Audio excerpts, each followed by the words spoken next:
여러분 안녕하십니까, 진성호입니다. 민주당의 시스템 공천 곳곳에서 파열음이 일어나고 있습니다. 이해찬 당대표 나름대로 룰을 정해서 한번 공천 제대로 해보겠다고 했는데 이게 어찌된 일입니까?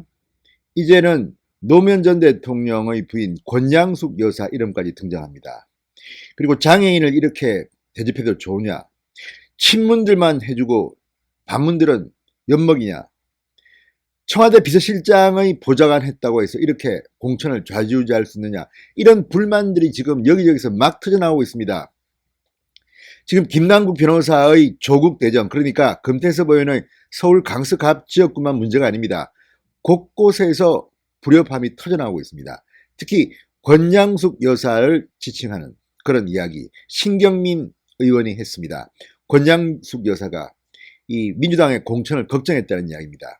영등포을이 중요한데 왜 경선 지역이 됐죠? 이런 말을 했다고 신경민 의원이 전했습니다.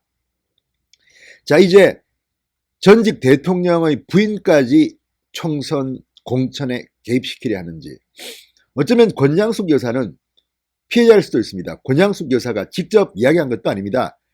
신경민 의원이 권양숙 여사를 만나서 그런 말을 들었다고 전한 것인데, 그렇다 하더라도 지금 파장이 간단치 않습니다. 이런 것들을 보면 역시 공천은 정말 피 흘리는 전쟁터 같습니다. 진성호의 융단 폭격 시작합니다. 더불어민주당을 융단 폭격합니다. 방송에 앞서 아직 진성호 방송의 구독자가 아니신 분들은 붉은색 구독 버튼 눌러주십시오. 더 좋은 방송이 기다리고 있습니다. 자, 신경민 의원이 한 말이 지금 일파만파 정가의 화제입니다. 권양숙 여사 이야기입니다. 권양숙 여사를 신경민 의원이 찾아갔다고 합니다. 자, 서울 영등포을 지금 굉장히 뜨겁습니다. 이곳은 경선 지역으로 지정됐습니다. 김민석 전 의원과 신경민 현 의원 간의 경선입니다. 그런데 문제는 이 김민석 전 의원이 민주당의 룰에 따르면 공천 적합자가 아닙니다. 그렇지만 3분의 2 이상의 그 위원들이 이 룰을 바꿀 수도 있답니다. 그래서 경선에 든 것인데 신경민 의원 하소연하러 했을까요? 노무현 전 대통령의 사저가 있는 권양숙 여사를 찾아가서 하소연을 했답니다. 자, 이 김인석 의원과 신경민 의원의 이 영등포을 전쟁은 지금 영등포에서도 화제입니다. 무슨 행사만 있으면 둘 다 등장한다고 합니다. 그리고 기싸움도 대단하다고 합니다. 그런데 하도 답답해서인지 신경민 의원이 양산을 갔다고 합니다. 자, 신경민 의원 중앙일보와의 통화에서 이렇게 말했습니다. 답답한 마음에 어제 경남 양산 고 노무현 전 대통령 사저에 내려가 권양숙 여사를 만나고 왔다. 18일 날 만났다는 이야기입니다. 그 자리에서 권 여사는 영등포을은 중요한 지역인데 왜 그렇게 경선 지역이 됐나? 특정 후보를 공개 지지하는 건 어렵지만 신 의원을 격려하겠다 이렇게 말했다고 신경민 의원이 전했습니다. 신경민 의원이 거짓말을 할 것 같지는 않습니다. 제가 봐도 뭐 그런 사람은 아닙니다. 뭐 나이도 이제 60대 중반이고 또 전직 MBC 앵커인데 거짓말까지 하겠습니까만 어쨌든 이렇게 말했다는 것은 좀 묘합니다. 설령 그렇게 했다고 하더라도 언론에 이걸 공개하는 이유는 뭘까요? 자, 신경민 의원이 지금 공천 과정에 굳이 고 노무현 대통령의 부인을 만나서 이런 말을 듣고 이것을 언론에 흘리는 것 자체가 어떤 면에서는 조금 당당하지 못하다는 생각도 듭니다. 물론 신경민 의원의 말 들어보면 이해는 갑니다. 자, 정치자금법 유죄 확정 전력이 있는 김민석 전 의원을 공천관리위원회가 당헌을 어기면서까지 구제했다 이렇게 주장하고 있습니다.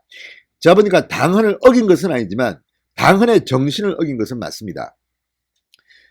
이 개정된 민주당 당규는 이렇게 되어 있습니다. 정치자금법 위반 등 국민의 지탄을 받는 형사범 중 금고 및 집행유예 이상의 형이 확정되거나 하급심에서 유죄 판결을 받고 현재 재판 중인 자를 공직선거 후보자 부적격 심사 기준으로 정했습니다. 그렇다면 김민석 전 의원은 맞습니다. 정치자금법 유죄 전력이 두 번이나 있습니다. 특히 첫 번째는 2005년인데 징역 8월에 집행유예 2년이 확정됐습니다. 이것은 빼도 박도 못하는 금고 및 집행유예 이상의 형입니다. 그러니까 이 당규에는 부적격자라고 보면 됩니다. 2010년에는 벌금 600만 원형이니까 여기에는 해당되지 않습니다.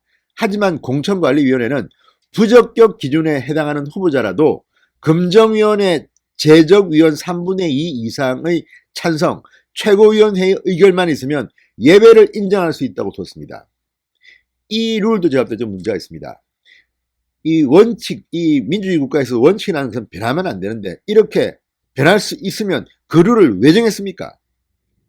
이거는 자기들 마음에 따라서 편의에 따라서 늘 바꿀 수 있다는 거기 때문에 이 룰 자체가 참 이해가 힘듭니다.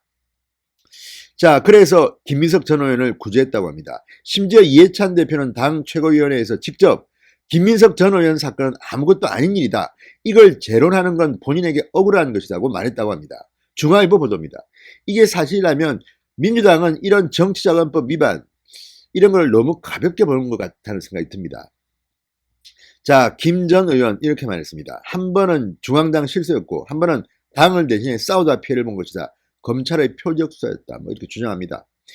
자, 지금 신경민 대 김민석의 기싸움은 영등포에서 대단하다고 합니다. 그런 과정에서 신경민 의원이 이번에는 권양숙 여사까지 들먹이면서 공격한 겁니다. 논란이 되고 있습니다. 자, 김민석 전 의원은 아시죠, 여러분? 과거 DJ가 발탁한 인물입니다. 그리고 추미애 장관과 상당히 가까운 인물입니다. 추미애 장관이 민주당 대표를 했을 때 김민석 전 의원은 민주연구원장을 맡았습니다. 상당히 중요한 자리를 맡겼습니다. 그 정도로 추미애 장관 인맥인데 이 김민석 전 의원이 이렇게 경선까지 올 수 있었던 것은 이런 당헌 룰까지도 개정된 당규까지도 이 공천위에서 무효로 시키면서 만든 것은 추미애 장관과는 관계가 없는지 잘 모르겠습니다. 어쨌든 이해찬 대표까지 이렇게 지원한 걸 보면 김민석 전 의원 대단합니다. 신경민 의원이 그러니까 긴장할 수밖에 없는 겁니다. 자, 여기만 그런 게 아닙니다. 충북 선거구 8곳 중 한 곳에 대해서만 경선 여부를 확정짓지 않고 있는데 바로 현역 의원은 오재세 의원입니다. 청주 서원입니다. 문제는 오재세 의원의 주장입니다. 노영민 대통령 비서실장 보좌관 출신이 경쟁력이 막강한 사선 현역 의원을 아무런 결격 사유도 없이 경선 배제한다는 건 황당무계한 일이다. 이렇게 문자 메시지를 보냈다는 겁니다. 자, 오재세 의원이 컷오프 대상일 수도 있고 아닐 수도 있습니다. 그렇지만 일단 오재세 의원의 주장은 자기의 경쟁자가 당내 경쟁자가 바로 노영민 청와대 비서실장 보좌관이라는 것, 출신이라는 겁니다. 자, 이쯤 되면 상당히 난감합니다. 제가 볼 때는 오재세 의원은 사선이기 때문에 공천관리위원회에서 컷오프 그러니까 이제 이번에는 하지 마십시오. 충분히 할 수 있습니다. 지금 미래통합당 난리가 났습니다. 불출마가 쇄도하고 있습니다. 그런데 민주당의 이 중진 사선 의원이면 사실은 컷오프 될 수도 있습니다. 그러나 문제는 그 상대가 노영민 청와대 비서실장의 보좌관 출신이라는 데 있는 것 같습니다. 자, 오재세 의원 중앙일보를 통해서 어제 아침 원혜영 공관위원장에게서 경선 준비를 잘하라는 언지를 받았는데 상황이 급변했다. 공천관리위원회인 전혜숙 의원이 컷오프 발표를 하려다 오재세 의원의 명예를 위해서 불출마 기회를 주려고 한다. 그러니까 컷오프 발표하기 전에 당신이 먼저 알아서 불출마 선언하라. 이런 분위기라는 겁니다. 자, 노 실장이 개입했다고 오재세 의원은 주장합니다. 아무튼 시끄럽습니다. 지금 청주 서원에서는 이 노 실장이 청주 흥덕에서 3선을 할 때 그를 보좌했던 이장섭 전 충북 정무부지사가 공천 경쟁을 벌이고 있다고 합니다. 자, 이외에도 경기 고양을도 시끄럽습니다. 전략공천 지역으로 정했는데 이 지역의 현역 정재호 의원 강하게 반발했습니다. 불편한 신체를 문제 삼아 공천을 배제하는 것은 장애인에 대한 차별이다. 재심을 요청했습니다. 자, 어쨌든 시끄럽습니다. 자, 중앙일보는 이렇게 말합니다. 사실상의 비문 배제, 친문 강화 공천판, 민주당 예비후보, 양정철, 최재성 등 대표 주변 친문 세력이 공천 룰을 다 망가뜨리고 있다. 민주당 보좌진. 이런 비판이 나왔다고 보도합니다. 어쨌든 공천은 시끄럽습니다. 그런데 신경민 의원의 말이 맞다면 친노 그룹도 친문 그룹의 지나친 독주에 대해서 불만이 있는 것 아닌가 싶습니다. 아무튼 권양숙 여사가 직접 이야기한 게 아닙니다. 신경민 의원이 전한 거기 때문에 권양숙 여사가 총선에 개입한 것은 아닙니다. 그렇지만 결과적으로 권양숙 여사까지 이 공천 과정에 개입시키려는 신경민 의원의 의도는 읽힙니다.